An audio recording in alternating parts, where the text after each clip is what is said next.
Hello, I'm Dr. Rafel. I'm a Central Illinois chiropractor at Eastside Wellness Chiropractic. Today I want to talk about stability. Stability and mobility always have to work with each other. In fact, they're really the same thing on two ends of the spectrum.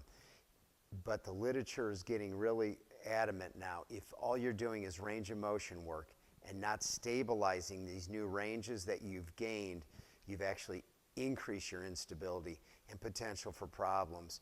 So this is super important, and for some people, the most important thing to do. And I'm going to give you a really good basis for overall body stability, not specific to any sport, but would just be great in general to do. And it's going to concentrate primarily on the hip, and we're going to go through the 6 transitions. But in the frontal plane, I have a little special one I like to do that relates more to runners and all of us who walk, okay?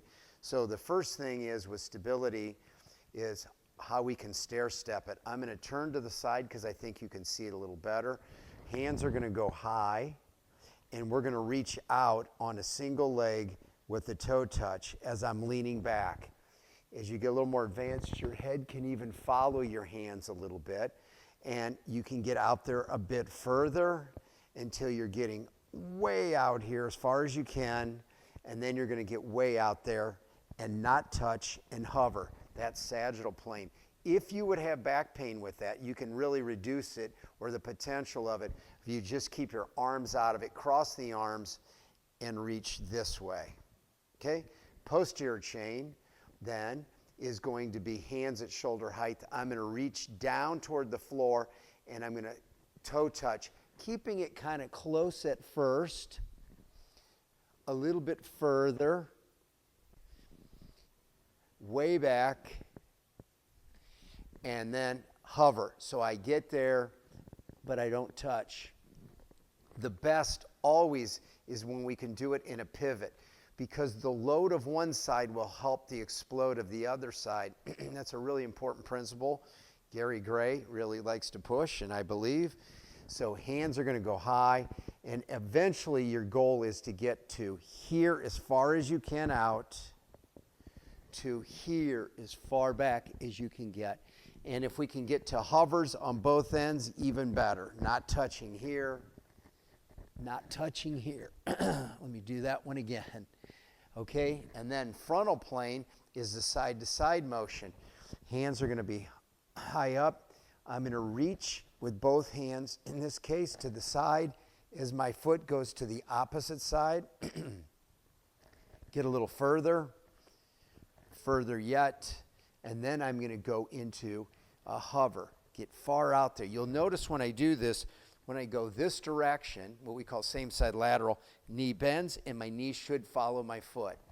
When I go to the other part of the frontal plane, my knee is going to be more straight as my hands drop and reach.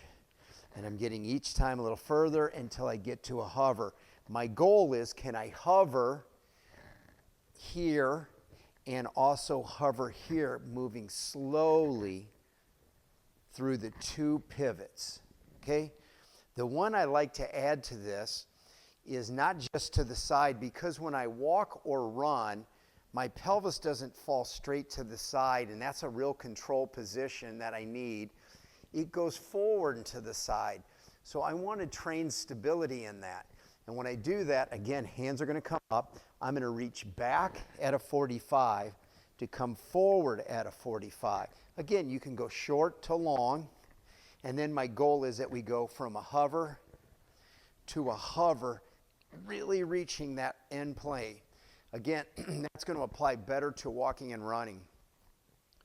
Then the last plane of motion is twisting, and I'm going to show it at this angle.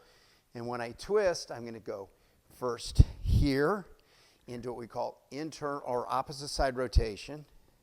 And if that's hard for you, take multiple steps to get there, or we could do this holding onto a wall. And then my goal is to get there and come back without touching. And then the other one, I'm going to turn this way. We're going to turn same side rotation, lightly toe touch. Again, you can go short to long, multiple touches if you need it.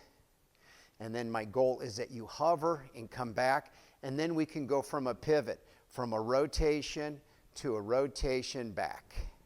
Okay, let's try to do it without touching. Back, whoop, and forth. This is the hardest plane of motion to maintain your range.